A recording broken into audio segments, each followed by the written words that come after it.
Hello everyone, welcome to my talk titled A Gateway into the Analytics World. My name is Olivier Chabot and I'm a master's student in statistics at Carleton University. I was lucky enough to get a co-op position with the Carleton basketball team, and for the semester I decided to challenge myself and try to visualize the basketball shots in a meaningful way.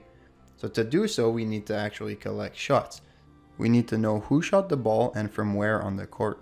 And to get the player location, you can put the court on an XY axis and then you can get the coordinates. So I built this little Desmos app.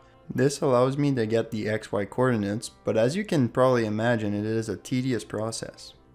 I ended up having to create artificial shots that depend on the position of the player, how accurate a player is on average, how often they shoot or play, their strong side. So for example, if they're right-handed, they might shoot more often from the right, and how far they are from the hoop. I created 12 artificial players and we're going to use player 8 as a case study. She is a point guard / guard and she manages to get 42% of her shots in, and her shot weight is 5, which means that she shoots more than the rest of the team, and her shot percentage is a little bit under average of the team. And this is the distribution of shots from everywhere on the court depending on the position. Here are the 2,500 shots I created, and if we zoom into player 8, we can see that she shot more than the other players, and just by looking at her scatter shot chart, it's not obvious where she was accurate from. So what we do in statistics is we group data points together. So what I did is I divided the court into these zones, and if we look at this zone in particular, she made 3 shots and missed 3 shots for a total of 50% field goal percentage. We can now get the shooting percentages for every zone. You can see that she's 40% from the right corner 3 and 50% in this zone as expected. This chart is useful but far from being perfect. It is still hard to see at a glance where the hotspots are.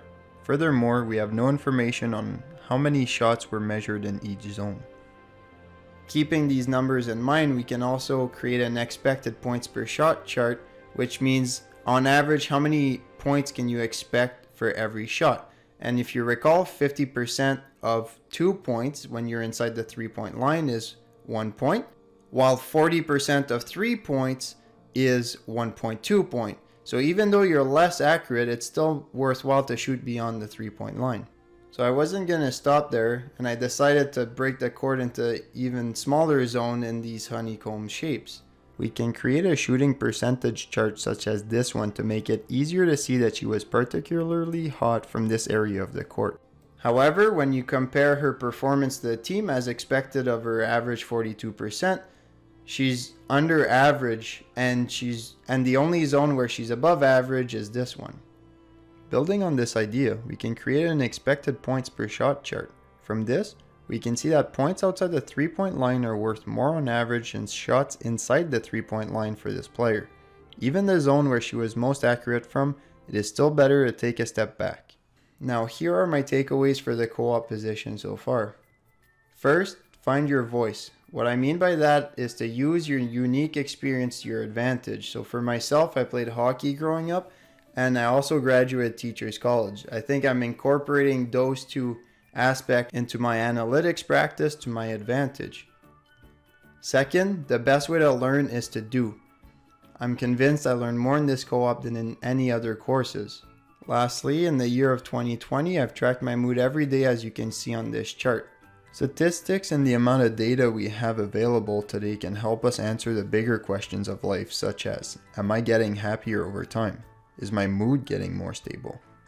But it can also help us answer small questions, such as, how are you? To which I can now answer, an average of 3.7 out of 5 with a standard deviation of 0.8. The real question is, did this video make a statistically significant difference in your life?